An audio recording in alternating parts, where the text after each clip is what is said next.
of the hepatic glutathione, it leads a reduction of the SEM leads to the hyperhomocystinemia, and it aggravates the endoplasmic reticulum stress, leading to the hepatocyte apoptosis.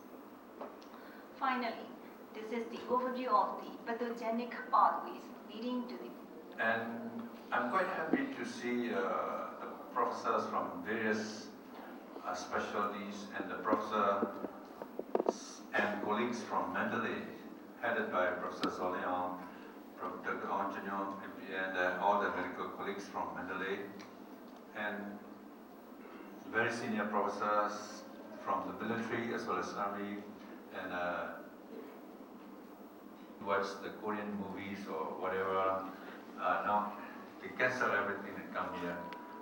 Thanks again, Sun Pharma and the audience. And without much ado, according to the academic program, may I call upon Professor Jin to present on the introduction.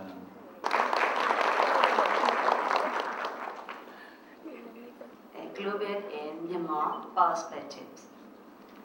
Actually, alcoholic liver disease is the old form of the liver injury known to humankind, and it has developed since in prehistoric period after existence of the fermented beverage. Since then, liver problem is the first disease in humankind.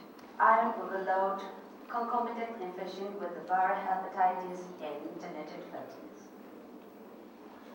The patterns of alcohol intakes varies throughout the world, but the majority drink small and moderate amounts, so they don't have any evidence of liver disease. In one subgroup, they drink excessively and they develop physical tolerance and withdrawal, and they are diagnosed as the alcohol dependence. Drinkers. They are in harmful use of the alcohol, which can be defined by the development of the negative social and health consequences of drinking.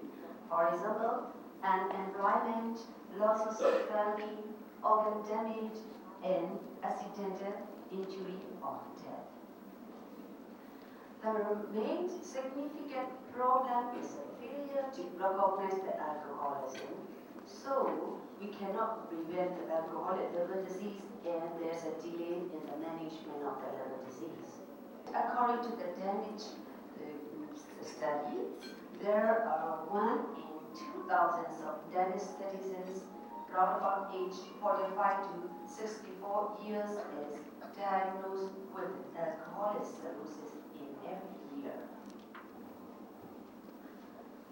According to the DSM-4 criteria, it means diagnosed in 7.4% of the adult Americans have alcohol abuse, and they are alcohol dependents.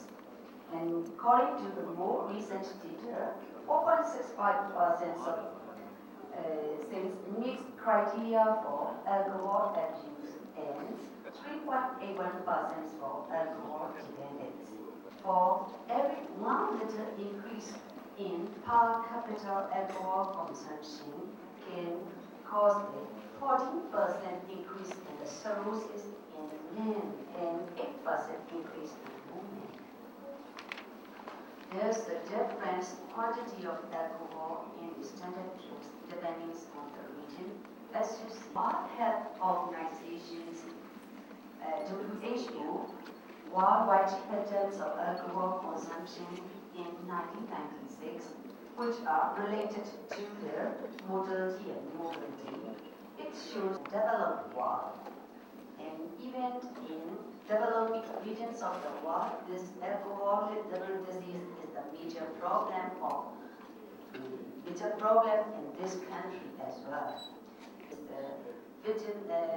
Alcoholic liver disease is the disease of the man because according to our culture and traditions, men drink alcohol, ladies do influence of Korean movies and series. And regarding the spectrum of alcohol-related liver disease, which varies from simple steatosis to cirrhosis, these stages can occur simultaneously in a given individual. Next one is the fatty liver, which can occur 90% of and continued alcohol usage more than 40 grams per day increase the risk of progression to cirrhosis to 30% and fibrosis or cirrhosis to 37%. Alcoholic hepatitis will progress to permanent damage and is increased among those who can guarantee complete recovery. It can say that no, it's no doubt. So whether alcohol-induced liver disease or cirrhosis is completely dose dependent. Unlike many other hepatotoxins, it is not completely dose dependent. The relationship between the quantity of alcohol ingested and development of the liver disease is not clearly linear. However, significant important risk factor for the development of the ELD. And the risk of developing cirrhosis increase with ingestion of more than 60 to 80 grams per day of alcohol for 10 years or longer in men and more than 20 grams per day in women. One persons develop cirrhosis. And this Italian study will encourage the alcohol drinking, or it will, this data will be heavy by the gentlemen who like the alcohol. Daily intake of more than 30 grams per day. The type of alcohol consumed may influence the risk of developing liver disease. Who consume alcohol only at mealtime. Binge drinking defined as 5 drinks for men and 4 drinks for women in one sitting increase the risk of ELD and all causes of mortality. One of the gastric alcohol journeys. Because of his higher proportion of body fat in women or changes in alcohol absorption with the menstrual cycle. For these factors, women has 2 times increased risk of ELD. The threshold effect of the alcohol. Safe limit of alcohol intake had been 21 units per week in men and 40 units per week in women who have no other chronic liver diseases. Hepatic vitamin A depletion or depressed vitamin E level may also potentially aggravate the liver disease. Dehydration, polyunsaturated fats promote the alcohol-induced liver disease, whereas Thank you very much, Professor Doji. I forgot to make the housekeeping announcement. Please turn off your mobile phone or switch to meeting mode or silent mode.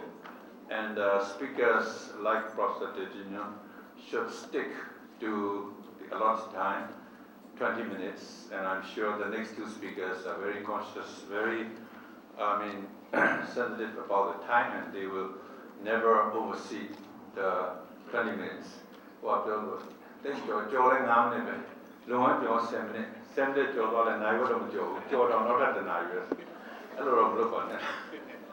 and the next speaker is the lady who last came into the hall, and we all applause, give a big hand, and she just finished the latest download internet 2013 June 23rd at 7 p.m. data will be presented.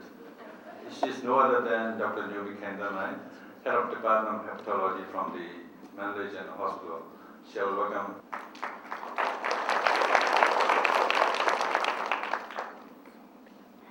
Good evening, everybody. I'm very glad to be here. And before I make a presentation, I really thank you to be here and to the organizing committee, Alcoholic Sun Company, and the audience. So many robust data, however, only to get the gene polymorphism, TNF alpha 238A, PNPLE3RS 738409. These two. You already know that there are a spectrum of alcoholic liver injury, steatosis and steatohepatitis. These two spectrums are reversible, and these two are associated with active alcohol abuses and metabolic syndrome. However, as you all know, cirrhosis is irreversible. Signs of alcoholic fibrosis or hepatitis, but only 10% develop cirrhosis. Among the cirrhotic patients, only 1 to 2% per year develop malignant change, resulting in toxic effect on the liver. These are the acetaldehyde, reactive oxygen intermediates, NADH, NADs, and acetate. So, first, I would like to dwell on the molecular mechanisms of alcohol-induced fatty liver, fibrosis, and alcoholic liver injury. After a long alcohol abuse, gut permeability resulting in the increased serum lipopolysaccharide, endotoxinemia, toll-like receptor 4 activation, and NFK beta pathway activation leading to the fibrosis, and release of the chemokines and cytokines imbalance resulting in the hepatocyte injury, inflammation, and fibrosis. Also, innate immune system, natural killer cell activity are reduced, interferon gamma reduced, and fibrosis occur.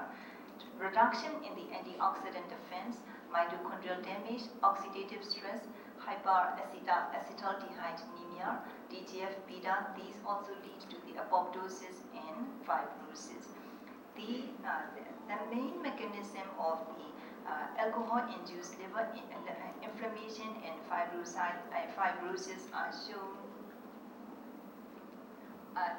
in the upper end. But this is the contribution to the fibrosis, cannabinoids and obesity leading to fibrosis.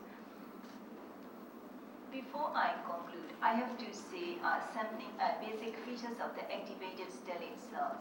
Stellate cell mabino hepatic fibrosis ka pipso marang hodong.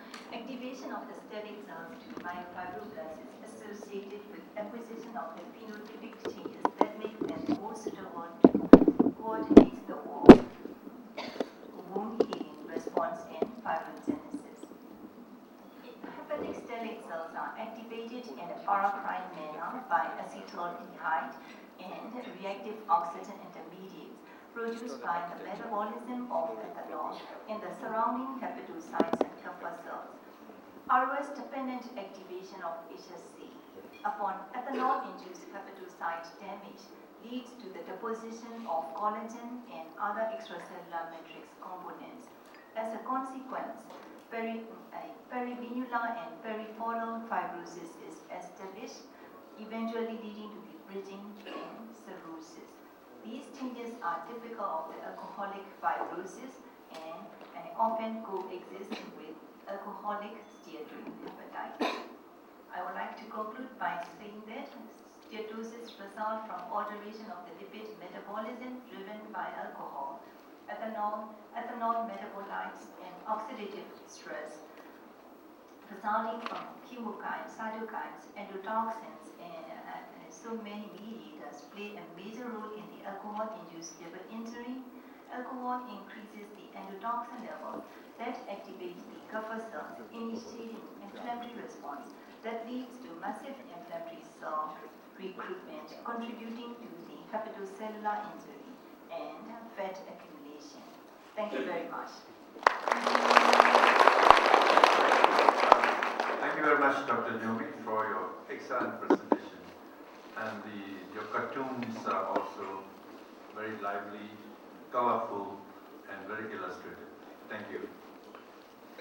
The next speaker will be Professor Winai, Head of Department of Hepatology, Yangon General Hospital.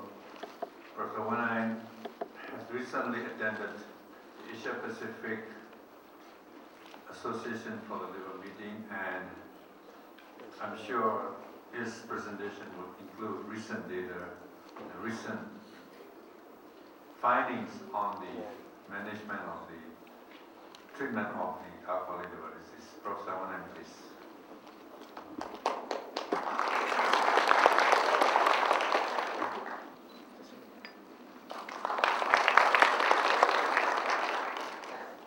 Thank you, Mr. Chairperson, for your kind introduction.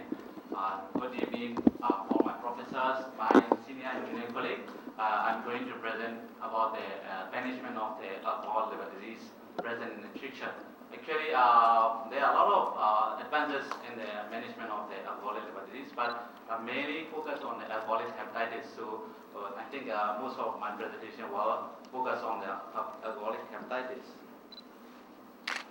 So before going to the actual treatment, what about the alcoholism? Alcoholism is a disease in which a person has physical and psychological dependence on drinks that contain alcohol. And what about the alcoholism? Alcoholism is characterized by impaired ability to study, to work, or to socialize normally. So what about the alcoholic dependence? Actually, there are a lot of features of alcoholic dependence. Among them are the features of the craving, which is strong need or compulsion to drink. This is the craving. And another one is loss of control, the inability to limit one's drinking on any given occasion. So we cannot stop drinking. This is another factors for the alcoholic dependence. And that one is the physical dependence. Withdrawal symptoms such as nausea, sweating, shakiness, anxiety, or when alcohol use is stopped after a period of heavy drinking. And the fourth one is the tolerance. So we need more alcohol. We need to drink greater amounts of alcohol in order to get the high. The person really dependent on alcohol. Actually, alcohol addiction and alcoholic disease are some a little bit different, but they are overlapping problems. So how will you manage? The chronic alcoholism after having hepatitis can turn out to be a normal level. The fatty level is quickly reversible with the abstinence. So we need a multidisciplinary approach for the long-term abstinence. We need a counseling, we need some medications like the diazepam, naltrexone, nalmefene, and acamprosate. The abstinence of alcohol is really important for the management of the alcohol. So we need to encourage all the patients to abstain the alcohol, and it will improve the survival of all stages in alcoholic liver disease. But we have the survival of the alcoholic liver disease, and we have a lot of vitamin deficiencies in alcoholic liver disease. So the polyacid, B1, zinc, and they are best in this situation because there are a lot of hypoglycemic in alcoholic liver disease. However, be careful to combine with the vitamin B1 because glucose therapeutic algorithm of management of alcoholic hepatitis. First of all, we have to establish the disease, and we have to find out the severity of the liver disease. There are a lot of data that significant support. The first increase in the bilirubin or molecular acid level score is less than 18. This is very good indication, and the first decrease assessment and intervention.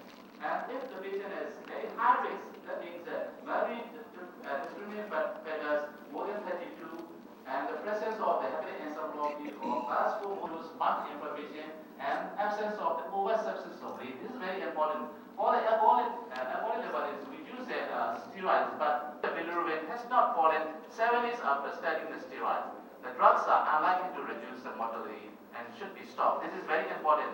We call it Lilly school. And another one is pentoxifylline. Pentoxifylline is a non-selective phosphodiesterase inhibitor. Actually, this is a TNF-alpha antagonist. It downregulates the TNF-alpha gene transcription. It inhibits the release of the other cytokines, and it prevents the hepatorenal syndrome. It increases the RBC flexibility and reduces the viscosity of the blood. And then we use 400 milligram of the pentoxifylline 3 times a day for at least 1 month. Monitor, and we can use the nutritional support only. We do not need any medication for the treatment of the body hepatitis. This is a therapeutic algorithm for the long-term management of the alcoholic hepatitis. Alcoholic feeding, nighttime snacks, micronutrients, vitamins replacement, and we have to do some clinical trials. And finally, we manage the complication of the liver disease. This is the algorithm of management of the alcoholic liver disease.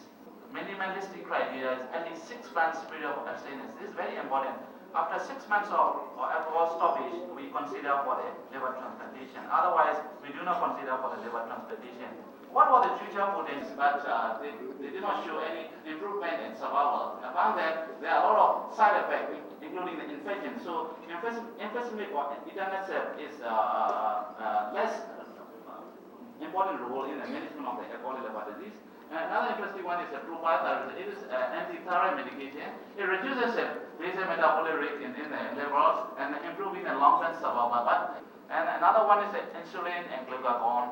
And they are the hepatotropic hormones, so probably they might improve some regeneration of the liver and then alcoholic hepatitis as well. And then anabolic steroids stimulates the protein synthesis repair. And colchicine is for anti-fibrogenic activity, but it is still not alcoholic steatohepatitis, but it doesn't improve the long-term survival as well. Another one is salivary like the mifepristone, probably antioxidant effect and hepatoprotective effect. So there are a lot of future potentials, but most of them are still tried and they are not proven yet for the management of the alcoholic hepatitis. And we have a exciting medication for the moment. This is Alcolib. Actually, this seminar is part of promotion of the Alcolib. Alcolib is interesting. Thank you very much, Professor Wan, for your very comprehensive and very informative presentation. We'll call all the speakers on stage after my presentation. Oh, not really presentation, it's conclusion. General Badu Dariya Manadaya Anatomy Professor Xiaokumose Dariya. He was at one time the emergency medical officer at the Yangon General Hospital. Taniro Yara General Jonas Wating Nakira. Dear EMO, kindly admit Dr. Kimon Sen to medical unit for deep jaundice. JP General Seungale. Dear Gule Koko Quorum. May I request Professor Kimon to kindly deliver your summary and conclusion presentation. Thank you very much.